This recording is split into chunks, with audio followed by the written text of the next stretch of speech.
From LinkedIn News, I'm Leah Smart, host of Everyday Better, an award-winning podcast dedicated to personal development. Join me every week for captivating stories and research to find more fulfillment in your work and personal life. Listen to Everyday Better on the LinkedIn Podcast Network, Apple Podcasts, or wherever you get your podcasts. The HP AI PC breaks language barriers instantly by translating up to 44 languages in real time, powered by the Intel Core Ultra processor. With the right tools, work doesn't have to feel like work. Learn more at hp.com/AIPC.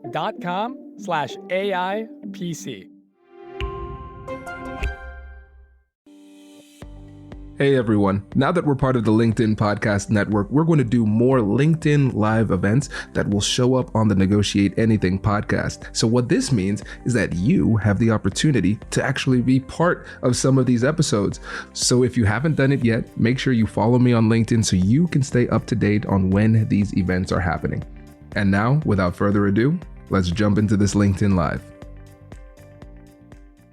Welcome, everybody. We are live. This is another LinkedIn Learning Office Hours event. I'm Nick Brazzi. I'm a senior staff instructor at LinkedIn Learning.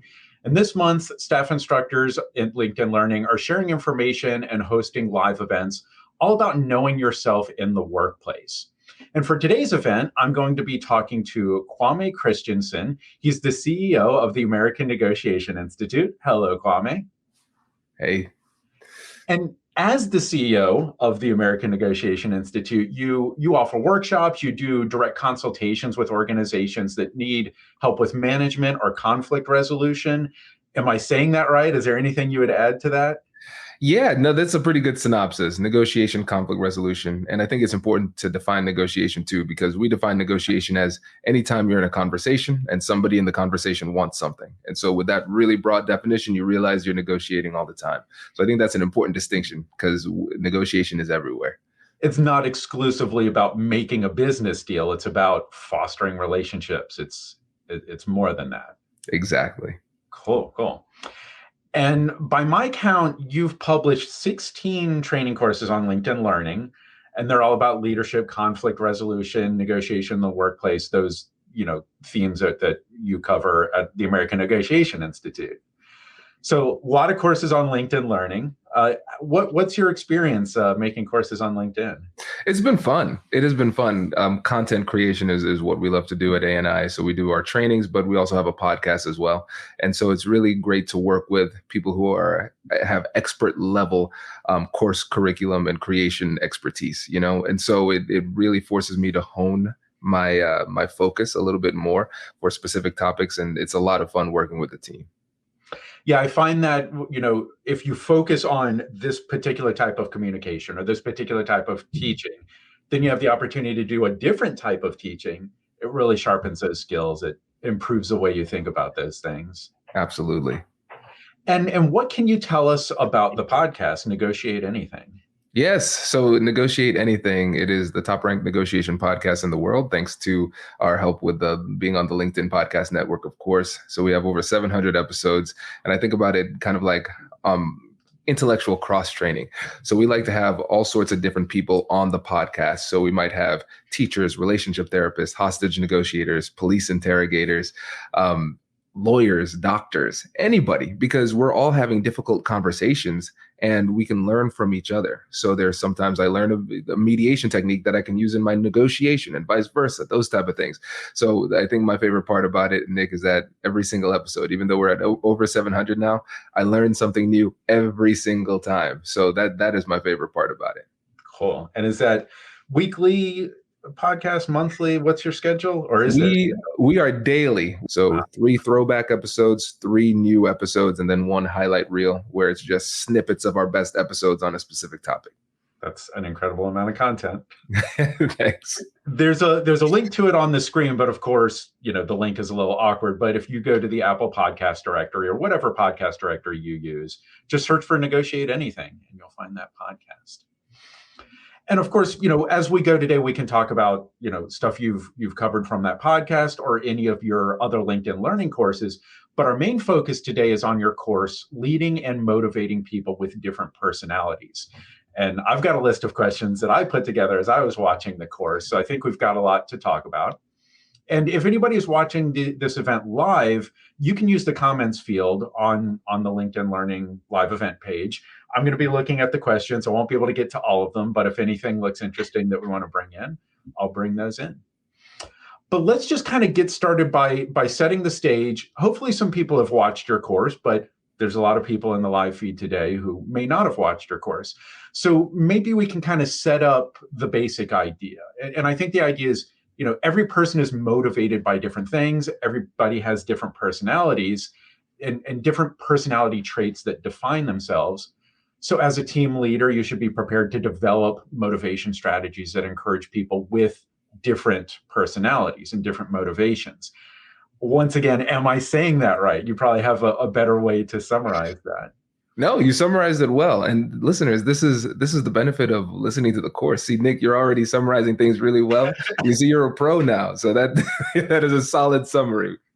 Cool. Well, it's a great course. It's there are so many different types of people and the different ways people think. And I think there's a lot of really solid information in that. And there was something kind of early in the course that stuck out to me. And you posed this sort of hypothetical question, and then you answer it in the course. But I wanted to talk a little bit more about it. And the question was, do I need to customize my approach for each member of my team? Do you have a different way to communicate with the different people on your team? Yeah, and so it's one of those questions that you ask because there's not one right answer. So the answer is yes and no, right? So as much as possible, do we want to customize it for each member of our team? The answer is yes. But practically speaking, are we able to customize every message that we're making to the members of our team individually? The answer is no. So what we want to do is, if we're communicating one-on-one with a person, we want to be able to make a read and understand who it is that we're talking to, and then create a customized persuasion strategy for that person. They have a different motivation style. They have different personalities. So we want to make it narrowly tailored to the person at hand. But in general, then when you're talking in general to the entirety of the team, it's impossible to customize every message for each person. So what do? What we want to do is we want to think about the group as a whole. What are the key personality types of some of the key leaders on the team? Is there any consistency based on who is on the team and what skills lead people to be on this type of team? So for example, if you're talking to an administrative team that has to work closely with other people, then you can assume they're probably a little bit more outgoing because that's what's necessary for that specific group. Same with like a sales team, for example. And so you can have a personality-based strategy for that group because you have a general outline of the people in that group. So you're still considering the personalities of the people involved, but you have to recognize you have to be a little bit more general the bigger the audience gets. So you may be developing multiple strategies and finding ways to implement different types of communications in different times, different places, different people. Do those techniques change depending on the size of the team? Yeah, I think it would. Because, for instance, if we're talking about a team of 100 people, the newsletter that goes out or the speech that's made, because it's not like a little meeting anymore. Now, if you're talking in front of 100 people, now we're giving speeches, right? And so, again, we have to consider the people that we're talking to, but also the mode of communication. So if it's like a bigger meeting, then we have to be a little bit more generalized. But you can still consider personality characteristics in your overall persuasive strategy, because most likely that meeting is going to be one of many interactions that you're having. So you might have some key leaders on the team and you might have one-on-one interactions with them before the big meeting, and then maybe after the big meeting as well. And so you have to consider the overall negotiation or persuasive strategy to figure out how you should approach each interaction, considering the mode of communication and the personalities that are involved. Something that popped up as I was watching the course and thinking about things. Do you think it's possible for somebody to be a very successful, very well-respected leader for years? Everybody looks at them like, this person knows what they're doing. But then suddenly they get a new team member with a different personality from what they're used to. And then they might start to feel like they're failing. Is that a phenomenon that you've seen, that you think, is that real, or is that something I'm kind of making up in my head?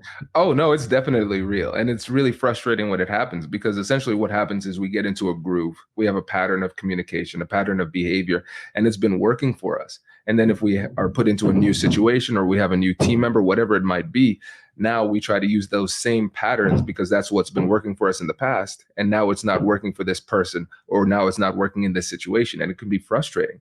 And so I think what we have to do is we have to be humble enough to recognize that we need to adjust. The situations will change, and we need to be able to adapt and change with it. And so I think it takes a lot of self-reflection and humility to recognize that, hey, I might not enjoy negotiating or persuading in this type of way, but in order for me to be successful in this relationship, in this interaction, I'm going to have to tweak it to match the personality style of the other side. So I think it really comes down to flexibility, but this is something that happens pretty frequently, especially when you think about the increased level of diversity and the multi-generational workplace. This is going to happen with increasing levels of frequency. So I think we have to stay on our toes and make those adjustments when necessary. And probably changes to in-person versus remote workplace. And that's probably shaking things up quite a bit. Absolutely. Yeah.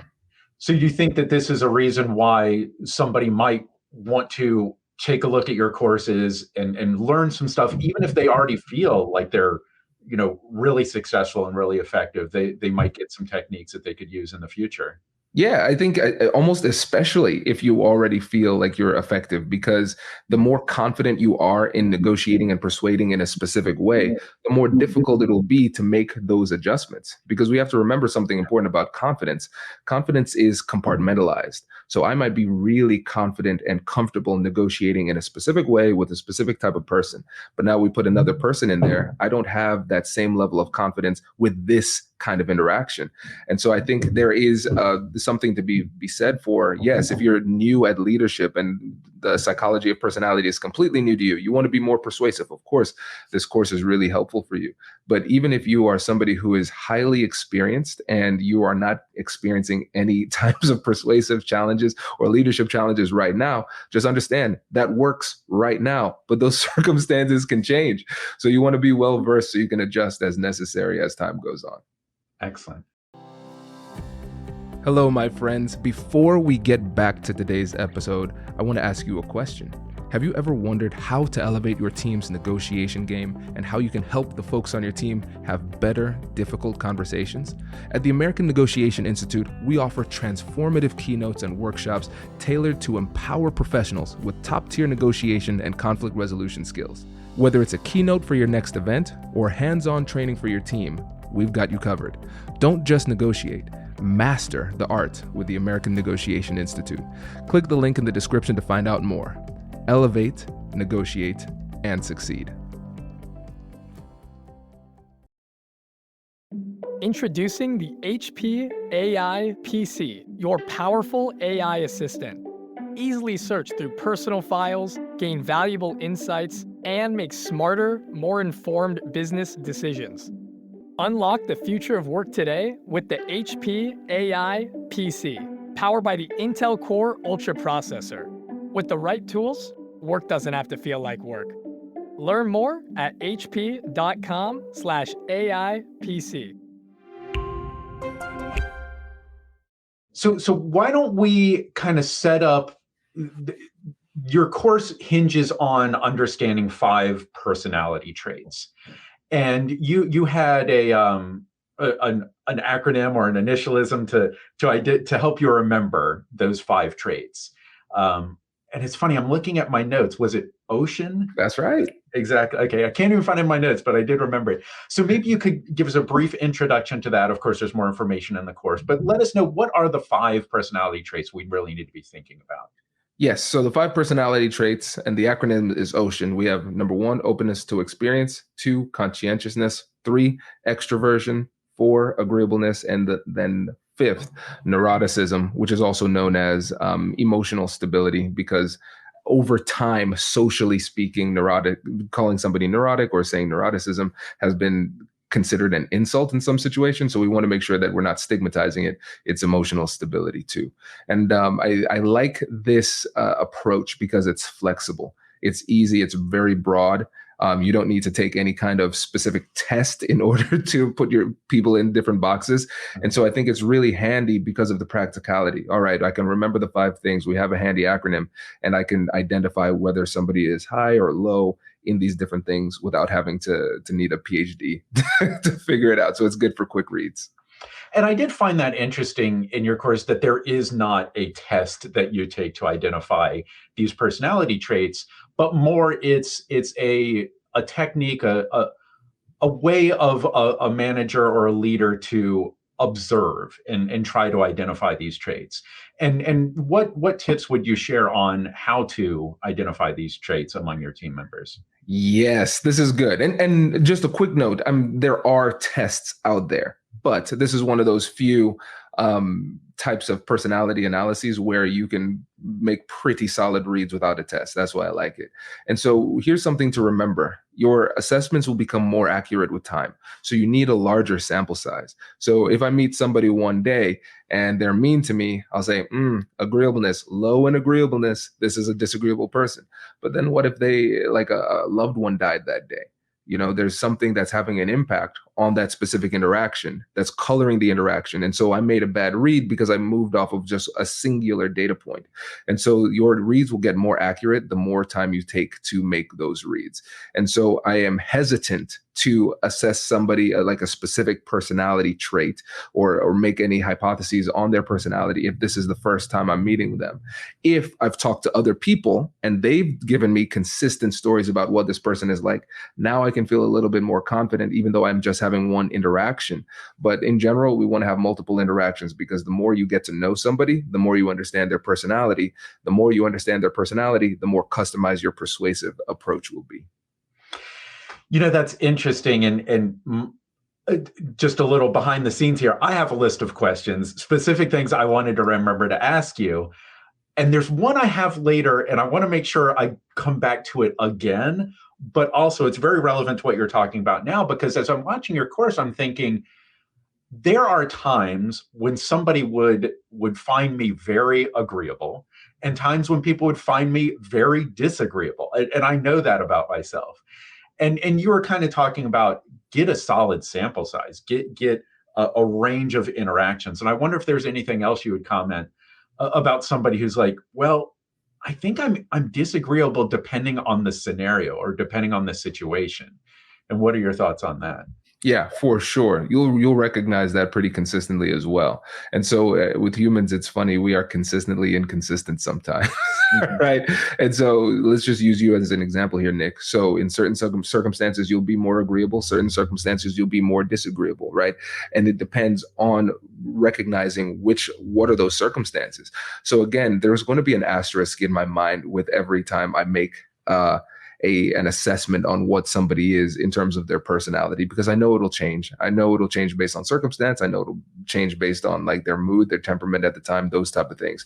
So I'll say, based on my assessment, I know Nick at work. Nick is like this in this context. And so I want to be as specific as I can be with the assessment that I'm making, because now I see you in a different context. You might act completely differently. And so I think it's an opportunity for us to sit back and reassess once we recognize that, hey, I'm having an interaction with a person that I know very well, but I know very well in a different context. So if I'm negotiating with a friend, I might think I understand how they negotiate just based on the times that we hang out as friends, but then I negotiate against them in an actual transaction, and I think I have a good read, and then they're a lot more aggressive. And so then I don't have a good read. Then it can really take us off guard. So I think we have to recognize, hey, if I'm shifting into another type of scenario with this same person, I still need to take a little bit of a step back and reassess to make sure that my original assessment and original analysis stays the same. Because every time we make an assessment on somebody's personality, we have to remember these are rebuttable hypotheses, rebuttable assumptions that we're making. We might be right, we might be wrong, but we need more data in order to guarantee that we're moving in the right direction. You just said an interesting phrase, and I wonder if there's anything to it. You said when you're negotiating against somebody. That was an interesting phrase. Is that how you classify it? Yeah, no, this is the fact that I'm a lawyer. I'm a recovering lawyer. Sometimes that adversarial mentality is in there. So this is a good example, Nick, because when I write, I'm a lot more precise. So I'm glad you called me out on that, because I don't want us to think about the other person as like the opponent. Definitely not. Okay. We are we're collaborating together to figure out what the deal is that works for both of us. And I think that's really the ultimate question we're asking when we're resolving conflict or negotiating. What does our relationship look like going forward? And so we should be working together to create a functional relationship for both of us. Okay. I don't want to call you on anything, but it is good to have that clarification. It's an interesting word. Yeah. So to follow up, and now you're juggling my notes all over the place, but I've got to ask this question next.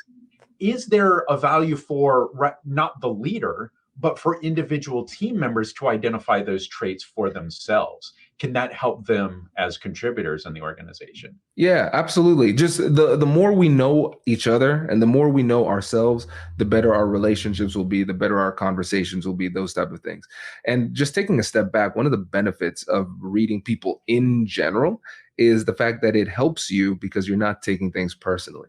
So I think, for instance, the example that always comes up is the person who is classically defined as disagreeable. We could take it personally because it seems like they're being tough with us. Why are they so skeptical? Why don't they believe the things that I say? Why do they keep on pushing back? And it can give you a lot of peace of mind to know that it's not about you. It's not anything about you personally. This is how this person just interacts with the world in general. And that can help you to be more okay with the difficult situation. So going back to the individual contributor, does it help for that person to understand their own personality? I think yes, too, because again, we can understand where we need to allocate energy.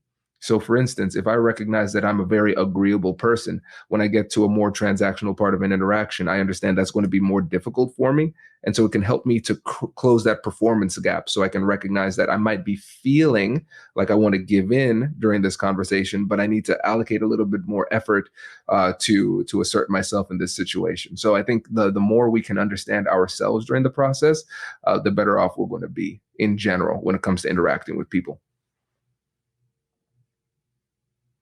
Uh-oh. Nick, I think I lost you.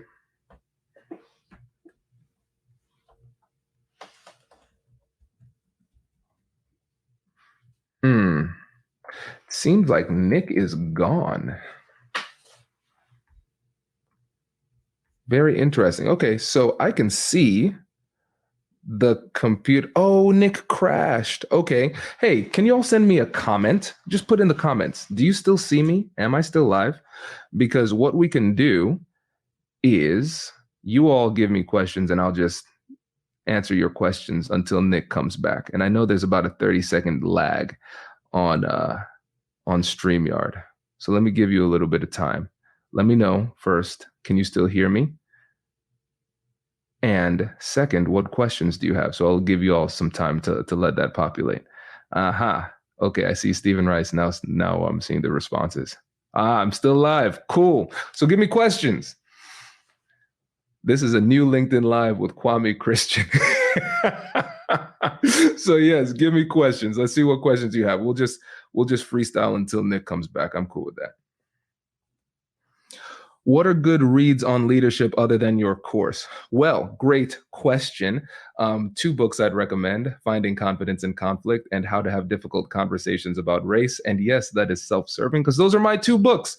So I would suggest that. But on a more serious note, I do think that leaders in general, the more well-versed you get on persuasion and negotiation, the better off you're going to be, because ultimately that's what we're doing day to day in different formats. So of course, I'm a little bit biased. Check out those books, but I think that's a good place to start. Okay, so great question. Thank you, Raza. Let's see, what other? So I got that question. Christina, what do you do in a situation where the person is essentially miserable and rude? Yes, Christina's like, yeah, I didn't see anything on the ocean, openness to experience, conscientiousness, extroversion, agreeableness, and neuroticism, but just generally rude and mean. What do I do for those types of people? Okay, so in those situations, I would say, again, this is one of those benefits of recognizing that when you're analyzing personality and you recognize that somebody's personality can kind of be consistently more tipping towards the negative, just recognize it's not about you. And I think it's more of a mindset challenge than a persuasive challenge, because a lot of times what happens is we go into these conversations and then we are confronted with that rudeness, that negativity, and then we pull off of our strategy. we get disheartened, we get frustrated, and then we say, you know what, I'm going to give up on this person. I'm going to give up on this situation. And a lot of times when we're dealing with those difficult people, it's almost like we just give up too soon. It's not that what we're doing isn't working. It's just that with that particular person and their particular personality type, it will take more time for it to work. So like I said, if somebody is lower on the agreeable scale, also known as a disagreeable person, it's going to take more time for them to trust you. They're going to be very skeptical. They're going to be very critical. And in those situations, we have to just be a little bit more patient, give them some more time to adjust and feel comfortable enough with us. And I think it just takes a little bit more time, but we can still break through. Nick's back. My computer crashed, and I am pleasantly surprised you were still live. You were still streaming, even though I dropped out. Yeah, man, we're still freestyling here. You know, we're having a good old time. That is so great. I'm God, you're such a such a great person to do a live event with. Thank you so much. My pleasure. That was crazy. I got the message, hey, your computer's running out of memory, which I hadn't seen before, and then suddenly it just crashed and burned. That is the worst. Listen, we've been there before, but we're hanging out. We're good. Yeah, thank you for keeping it going. Let me get my notes back here. And I haven't really been keeping an eye on the chat. Here's an interesting one. What do you do when people are competitive in the workplace and are bulldozers? Oh, that's good. That's good. Oh, let me give a quick shout out here too. So, hey, thank you, Stephen Rice, for putting that in the chat. Links to my books. But yeah, and Leonidas says our connection has been failing. Let me know if mine is a little bit off, Nick. If you notice any issues with my connection too. Am I coming through? You look fine to me, and we can kind of depend on people in the chat if they have anything to point out. Okay. Perfect. Yeah. So this is a tough situation. So one of the things that I like to do on my podcast, to my knowledge, I'm the only negotiation podcast that does this because it's terrifying. It's I call them sparring sessions or practice sessions where somebody comes on the podcast, they talk about their topic. Then we have a bonus episode where I try to become the embodiment of your worst fear. And we do a completely unscripted negotiation so you can see how imperfect these interactions are. And it reminds me of a sparring session that I did with my friend Rebecca Zung. And she is an expert in negotiation. Check out her books, Negotiate Like Your Matter. She has some other ones, and she's coming out with another one as well. But her focus is on negotiating with narcissists and high conflict people. So that's who I got to be. It was a lot of fun. And one of the things you have to do is you have to make sure that it's like a mindset type of issue, because they are more well-versed in playing that competitive, mean and nasty game than you are. And so once you start to try to go toe to toe with them on the negativity and the competitive nature and those type of things, you are now choosing to be on their turf where they feel the most comfortable, right? And so for me, the way that I would describe my negotiation style is I'm relentlessly collaborative. Even if somebody is really competitive, I am going to reframe everything that they say in terms of something that's more collaborative, right? So if somebody's like, I need to have this or there's no deal. Okay, cool. That's very competitive. I'm very aggressive. And so what I'll say is, okay, what I'm hearing is you need XYZ in order to accomplish ABC. I'm going to summarize that. Is that right?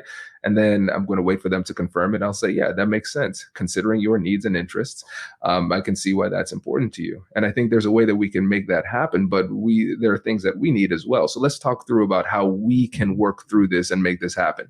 And so anytime somebody frames something in an aggressive type of way, I need this, I need this, I need that, what I'm doing is I am going to reframe it in a collaborative way. And so I call myself, like I said, relentlessly collaborative. And so we have to win that framing game because they're trying to frame this in a competitive adversarial type of way. And whenever they do that, I'm reframing it in a collaborative way. And so every time you're in these difficult conversations, I want you to think of yourself as a conversational leader. So you're not just leaders in the workplace, but within this interaction, within this conversation, you are leading the interaction. So when somebody misbehaves, for me as a leader, I take it as an opportunity to show them the right way to negotiate.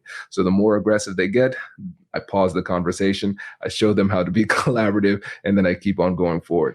And again, that the term relentless applies here. So they keep on trying to be aggressive, I keep on being collaborative. And I know that I'm just going to be a little bit more patient with that constant reframing. So again, it takes work, but it certainly can be done.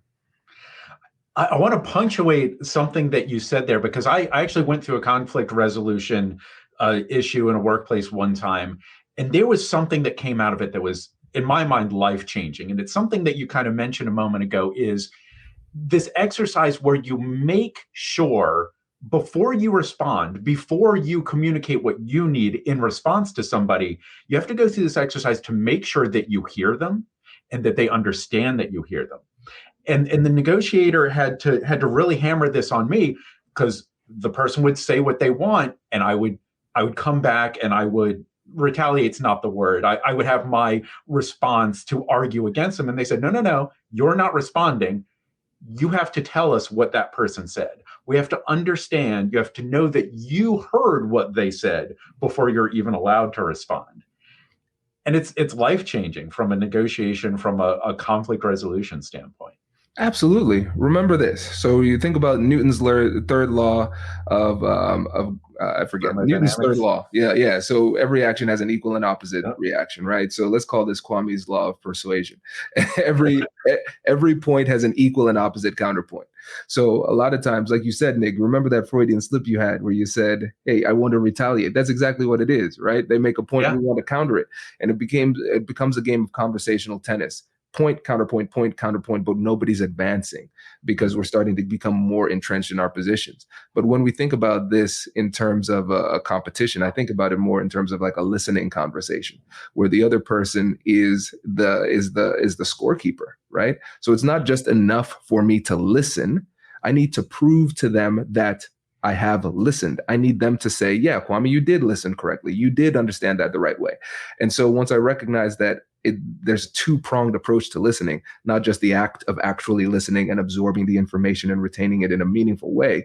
It's also making sure that the other person can feel as though they have been heard. And I need them to verbally confirm that. And I'm not going to proceed until I have. And so you're right. It is a complete paradigm shift, but completely changes the way that we interact with each other. And it's so hard to do. But once you see the value in it, man, it changes everything.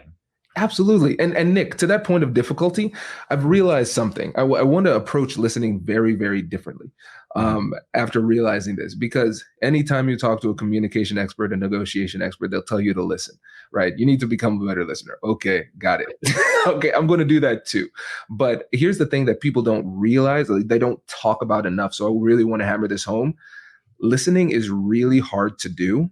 And when you're listening well, it might actually hurt. And so I'll give an example. I remember this was last Christmas. I remember it like it was yesterday. I was talking to my mom and she was disagreeing with a parenting move that I made. And I don't know what it is. Nobody likes getting unsolicited parenting advice. But when that unsolicited parenting advice comes from your parent, it like makes it more annoying. I don't know why. Right. But it does. And so I said, listen, Kwame, I was just fresh off a presentation. So I was well schooled in my own teachings. So I said, all right, what I'm going to do is I'm going to use the empathy loop. That's it. That's all I'm going to do. So I'm going to listen to what she says. I'm going to summarize it. And then I'm going to ask her to correct my understanding. So correct me if I'm wrong, but it sounds like you're saying X, Y, Z. Is that a fair synopsis? Okay, good. Confirm and then move on. And I said, that's all I'm going to do during this conversation. And so 16 minutes, I didn't inject myself at all, Nick. I just listened, summarized, and asked if I understood it and let mom get all of her complaints and criticism out of her system. And then I said, I did the empathy loop after 16 minutes again. And then I said, is that a fair understanding? She's like, yeah. And I said, what else would you like to tell me? And she said, nothing. And then I said, okay. And then she said, Kwame, are you okay? And I was like, yes, I'm okay. I just wanted to make sure you were understanding. Do you care to hear what my thoughts on it? She said, sure. And then after, a 30-second explanation, she said, oh, that's right. I get it. I'm on page. I'm on the same page. But this is the thing, Nick. Listening for 16 minutes without defending myself or countering registered through my body like a physical pain. Yeah. Like I was all uncomfortable. Like I felt it physically. And so sometimes when it hurts, it might be a sign that you're doing it right. And a lot of times we feel that signal and we say, no, this is my body telling me I need to jump in and say something right now. But imagine what that conversation would have looked like if I would have just jumped in and started countering every single time. We'd still be arguing to today, Nick. So I think that's people do for years and years of their lives. Yes, you're so right. And so you're right. Just that small tweak, massive difference when you listen the right way. And you're reminding me that is something that I learned from that conflict resolution session. I didn't know the name for it, empathy loop. Yeah. And so that's a powerful thing to remember. Wow, thank you for that. And since I may be I'm super valuable stuff, a little bit off of the tangent of the course, and to bring it back to your course, let's talk about how you contextualize motivation in the course, because you talk about the difference between whipping up energy to act in a moment compared to long-term motivation. What can you expand on that? Yeah, and I think the word motivation has been on an interesting ride semantically in our society, right? Because when you think about motivation, we think about the people who are super charismatic up on stage. Work hard, you can get it. Do your best, and everybody gets like out of the event like, yeah, I can do it, and then they can do it for like a couple of days. And then the motivation goes away, right? Yeah. That's not what we're talking about here, because that is just whipping up emotionality in order to encourage us to do what we need to do. But the thing is that it is a short-term fuel supply. You can't rely on it. You can't always be motivated. And so I think that's the difference. So for us as leaders, we want to tap into motivation that is lasting. That's the key. And so when we think about the different types of motivations, we have the power motivation, we have affiliation motivation, and achievement motivation. Those are the key different types of motivation. So we can go into those in a little bit, but And those are the you three do types. go into them in the course. Yeah. People are listening to this, check out the course for the more details on this. Definitely. Yeah. And let me give a quick summary. So achievement motivation, these are people who are motivated by victories, by wins. And so you want to talk about how this is a win for them. How does this advance their career? How does this meet their goals? Those type of things. Important thing about people who are achievement motivated. Yes, they're going to be motivated to perform at a high level, which is great. But this is an important thing. They hate to lose. And so sometimes that fear of loss motivates them to do well. But sometimes if the loss seems more likely than the win, then they won't want to compete. So it's not just that you want to frame this in terms of something that is a win for them. You want them to leave the conversation feeling that it is winnable. That's a difference, right? Not only can they win it, but not only is there a win in there for them, but it's also winnable. They can do it. Power motivation. And I think I would change the name of this if I could just, rebrand this framework. But with power motivation, we're not talking about a Machiavellian desire to control people. Though, of course, CEOs, doctors, lawyers, politicians, yes, they might want to have control, but it's really more of a desire to have influence. So people who are psychologists, teachers, for example, maybe even people who are religious leaders, they want to have a positive influence on people. So they would position themselves so they can positively influence people. And then affiliation motivation, this is a social drive. They were driven by connectedness. So if you have a situation where they might be able to make it to another level, but they might not have as much of influence on a team. They might be more individual contributors, solos.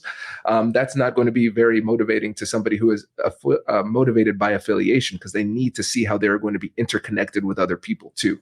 And so once you start to get an idea of which motivational style match is going to be represented by the people on your team, now you can be a lot more intentional about the way that you frame the message. Could be the exact same message, just framed slightly differently based on the motivation style. Cool.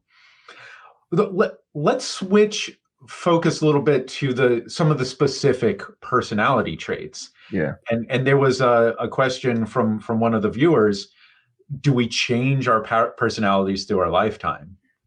Yes, to a certain extent. So think about with the different circumstances that we might be in. We might need to change our personality in order to match the circumstance. That might be more of a circumstantial change than like an actual change in our predisposition, right? So let's say if at a young age, my parents are struggling and I need to step up as a leader within my family at a young age, right? So maybe from the ages of 12 to 18, I might display a bit more of an assertive personality style because I see myself as the leader of the family. I'm protecting my siblings, my family, those type of things. And so the person might appear a little bit more disagreeable and more assertive, a little bit more willing to stand up and say something. So it might seem like they're less agreeable, but more extroverted. So you're hearing a lot from them, and they're very assertive in their position. But then when they get to college, for example, just creating this narrative off the fly. If they get to college, now they might be able to relax into who they really want to be. Somebody who's more introverted and more of a people pleaser. That might be who they are when they're not under duress. And so I think it will change. And so I think one of the things we have to do is analyze where we feel most comfortable and recognize sometimes we might need to flex our personality based on the circumstances. But in order to see how we typically are, I want to see the things that are more consistent through time. And when I'm not under duress, when I'm not pressured, how do I typically show up? And that'll give us a little bit more of an idea of who we are consistently. And then we could use more approaches that are more in line with our authentic self. But I think we need to be a little bit more skeptical of our own personality because it'll manifest differently in different circumstances. I think it's interesting that we've talked a little bit about significant life changes, more or less what you were just talking about, affecting change in your personality traits, but also situational moments, day to day in the workplace that could affect your personality traits. Yes. Is there terminology for that? Those two different types of situational changes or shifts? There might be, but there is a term. It's not coming to me right now. Yeah, it's possible. But it's interesting to acknowledge, there are longer term, significant life changes, but then there's also just like, here's what happened at work today. Here's what happened at work yesterday. Absolutely. And I think I like going back to what you were talking about earlier, like the sample size. Don't make a judgment based on 2 interactions. You've got to make a general picture of somebody based on multiple interactions. Absolutely. And this actually speaks to the benefit of getting to know each other, like building rapport with intentionality. How are you at home? How were you in your last job? Like those type of things. We get a fuller picture of this person who's in front of us. And the more data we have, the more accurate we will be in most situations. Yeah. And it's interesting. I think, and I noticed this before our live event started and we were just chatting, you had a great way of just like asking questions about something I'm interested in and really engaging in what you knew about the things that I was interested in. And suddenly 2 people who've barely spoken to each other, you developed that rapport very quickly. And I was impressed by that just talking to you before this live event. Thank you. I appreciate it. And Nick, I think that's something I'm realizing too in myself is that like after so many episodes of the podcast, I'm becoming a better conversationalist. And a bit off topic, but I think this helps too, because whenever somebody says, "Hey, Kwame, what do you sound like in a negotiation? Like, what's your tone? What's your approach?" Because I think a lot of times people will say, "Oh, Kwame in a negotiation, he actually buttons his coat, he leans in, he has a little bit of a, you see my furrowing of the eyebrows. I'm serious now, Nick." But no, it's like I tell them, listen to my podcast. That's how I sound. And I think it's I realized over the years that the conversational aspect, asking questions, it's a skill. And I'll tell you, like after reading several books just on asking questions, like listening to how mediators ask questions, therapists ask questions, people in counterintelligence, FBI agents, like those type of people, I realized, wow, there are levels to this game. And so as a lawyer, as I came to this like conversational game and negotiations game with like a certain skill set, but there are just so many different levels of how to ask questions, how to make somebody feel comfortable, those type of things. But you want to take those tactics and skills and incorporate it into your authentic way of self-expression. And so it feels smooth, but like everything that I do, I can refer back to where I got it from, but now it's just part of my conversational toolbox. That's great. If I can learn more about that by listening to the podcast, I need to subscribe. Thanks. Talking more about specific personality traits, there's an interesting technique in your course. You were talking about working with introverts. Yeah. Because with an introvert, you need to give them time and space to think. You can't pressure them for an immediate response. And I wanted to make sure I understood this because you were saying that the leader should take the time to count.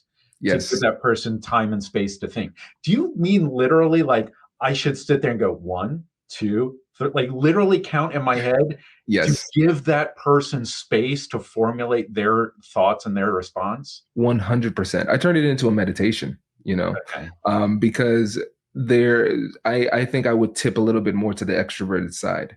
So like I process very quickly and externally. Somebody who is more on the introverted side, they process slower and on a deeper level, right? So when I'm doing my trainings in person, this is what I do. So I'll walk you through this little exercise here.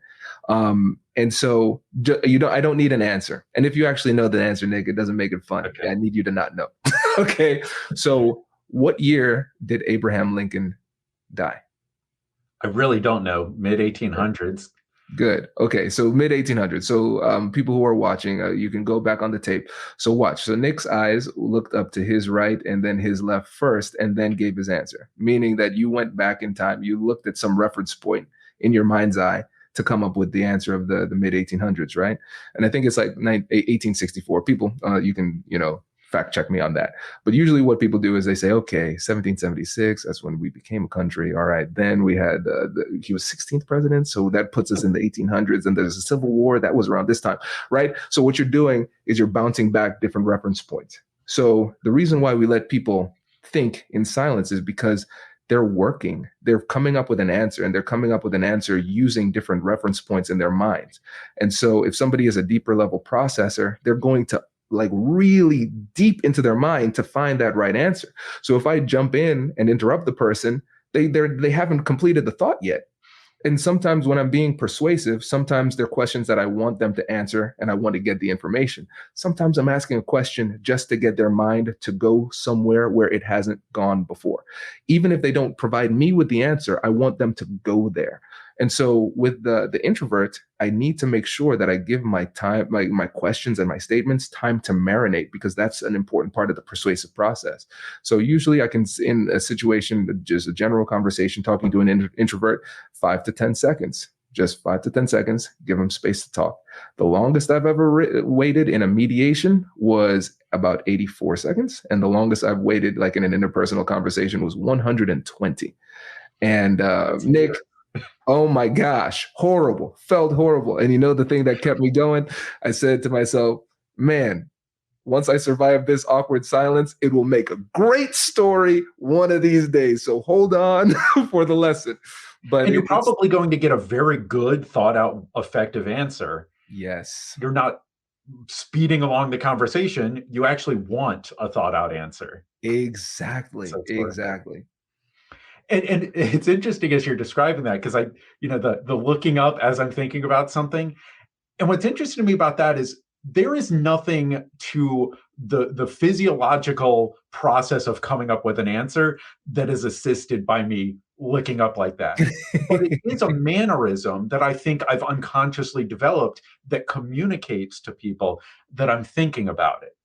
Mm-hmm. And so maybe there's something to that the introvert will communicate to you, not verbally, but through those unconscious developed mannerisms. And if you can look for that, you can acknowledge, okay, they're really working on this thought.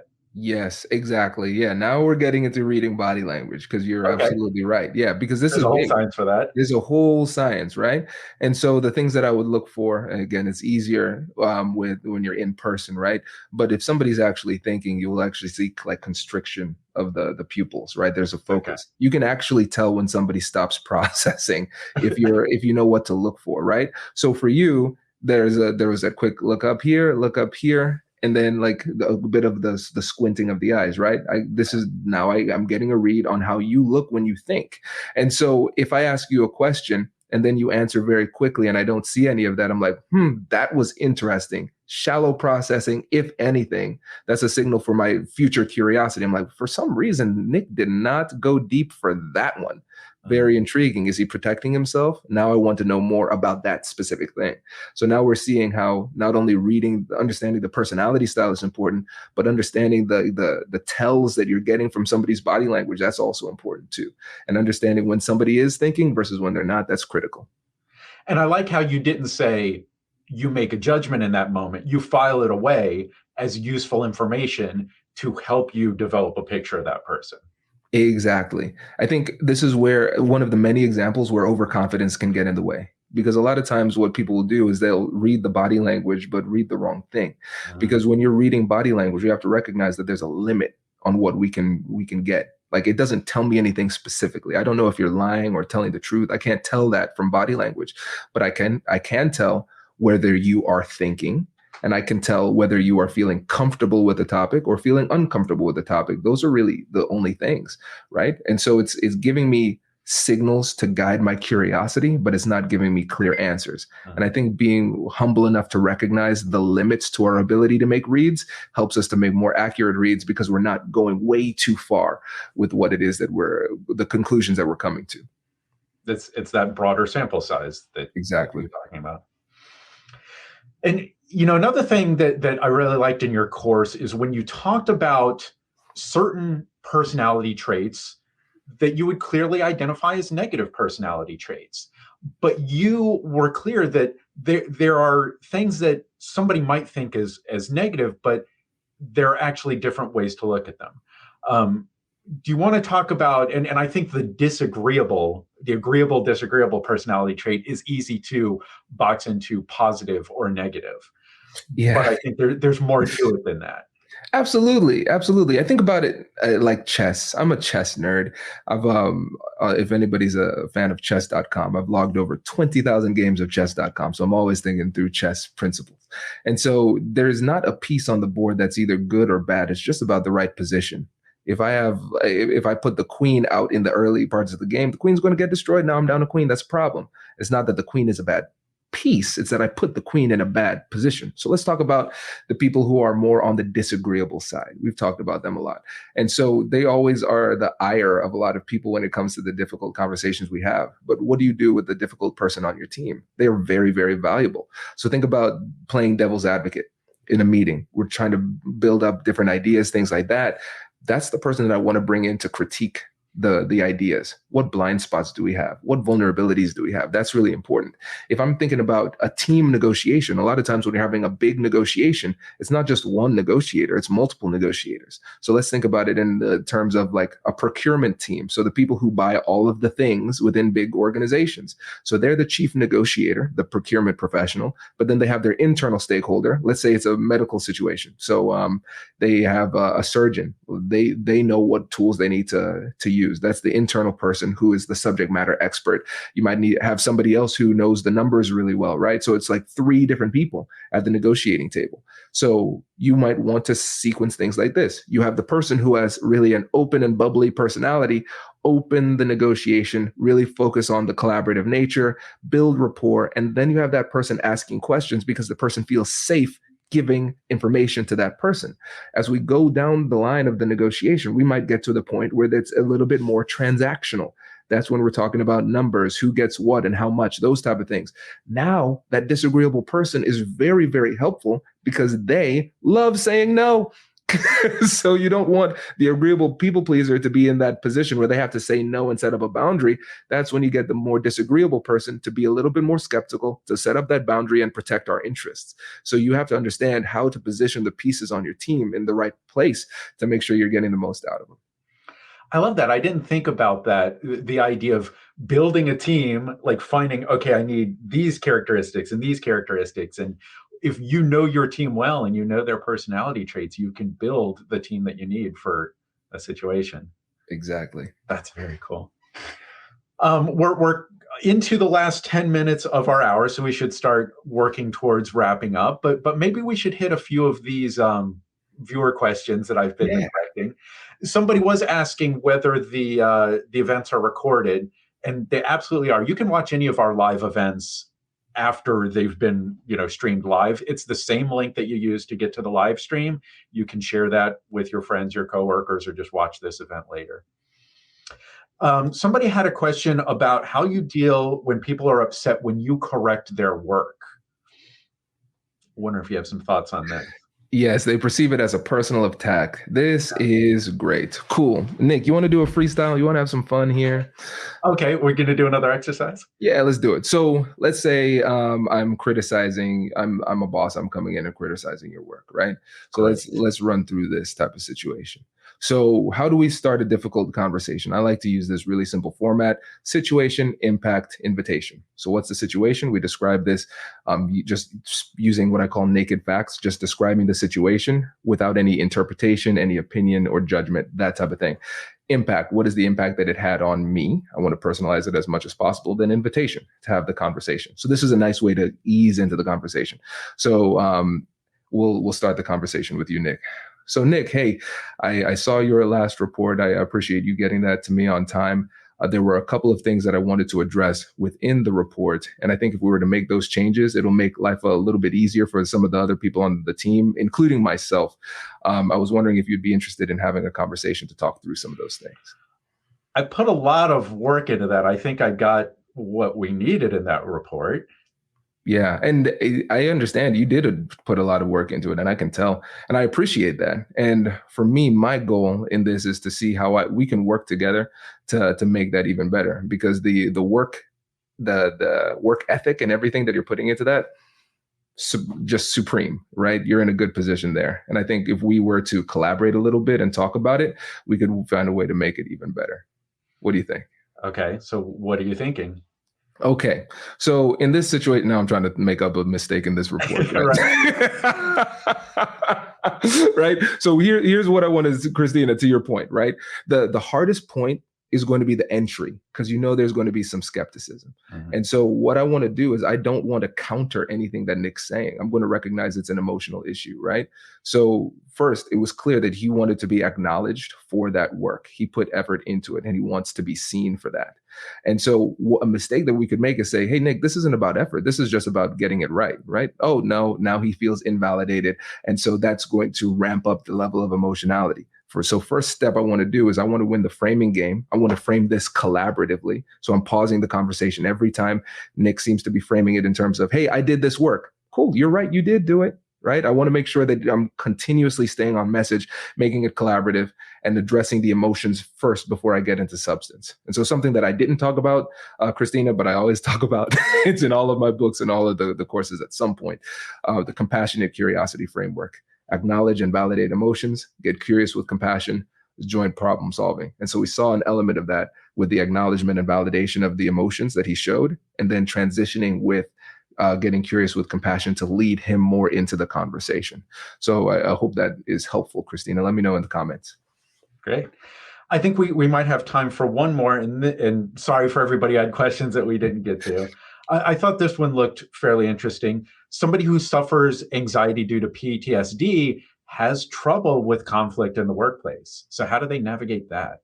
Yeah, that's tough, right? And so disclaimer, I studied psychology. That's my undergrad degree, but I did not study PTSD, nor do I personally have it. So this is going to be a lot of depth there. Yeah, so there's going to be a lot of depth. But what I will say is this, in my first book, Finding Confidence in Conflict, it was all about recognizing that everybody, no matter who you are, you're going to have some element of emotionality, something from your past, something in your personality that will make difficult conversations particularly difficult for you. That's going to be something that leads to your performance gap, right? So in that first book, it's all about overcoming that. Probably about 80% is overcoming your psychological and emotional barriers and giving you a process to address that. And so every single challenge is going to manifest itself somewhat differently. So what I would do if I were you in your position is I would think about the specific way that your PTSD is manifesting itself during the conversation. So for example, it might be before the conversation in a way that prevents you from even having the conversation, or it might be during the conversation where you get triggered by something that somebody says, and so emotion sparks up there. So we need to get a little bit more specific about how it's affecting you during the conversation, and then finding ways that you can tweak your approach in order to address that type of situation. So for you, it might be beforehand getting therapy, cognitive behavioral therapy or something like that, to raise your baseline level of performance, and then doing some introspection to see when that performance gap manifests itself during the conversation. But I think it really comes down to being really, really specific about the trouble that you're having and how it manifests itself during the conversation, and then finding strategies to address that. Thank you. That might have been a little bit more of a hardball question than I recognized at first, but I think you gave us some really good things to work with.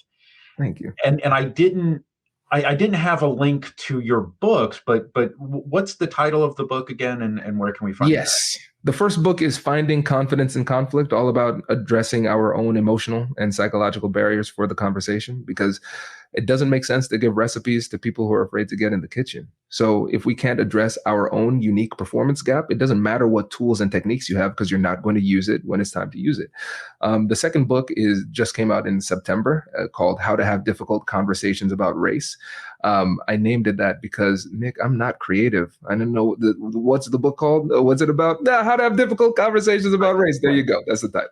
So for me, I want to be where the toughest conversations are. And so when I started writing this in 2020, that was the toughest conversation that we were having. And so my methodology is, if you can handle yourself emotionally in those conversations about that sensitive topic, if you can keep your cool and be persuasive and empathetic and respectful during that conversation, then you could use those exact same tools to be successful in any difficult conversation you have. So that one is just taking it to the next level, but focusing negotiation and conflict resolution skills to that tough topic.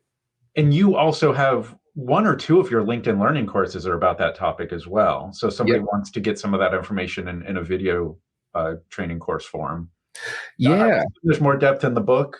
For sure. And Nick, fun fact, it was actually LinkedIn that launched that book, more or less, because I did a live event and it went really well. And then that led to the course. That was my first ever LinkedIn Learning course. And that course made it to like #1 on the platform for a certain period of time.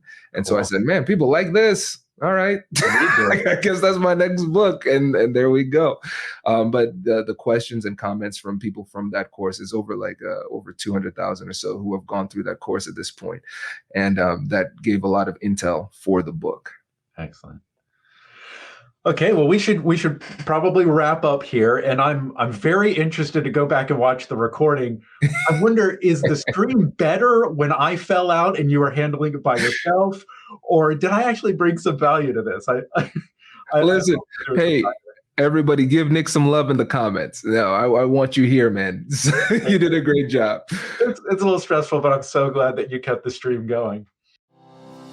Congratulations, you've just joined an elite club. By listening to a full episode, you're now officially on the Negotiate Anything team. So welcome aboard. What most team members do is they subscribe to the podcast because that allows them to automatically get the latest episodes of the show. The best things in life lie on the other side of difficult conversations. Keep learning, keep practicing, and keep getting better. Your relationships will improve, your career will soar, and you'll have the confidence you need to get the most out of these crucial conversations. Again, thank you for joining the team. We're excited to have you, and I will see you in the next episode. I'll catch you later.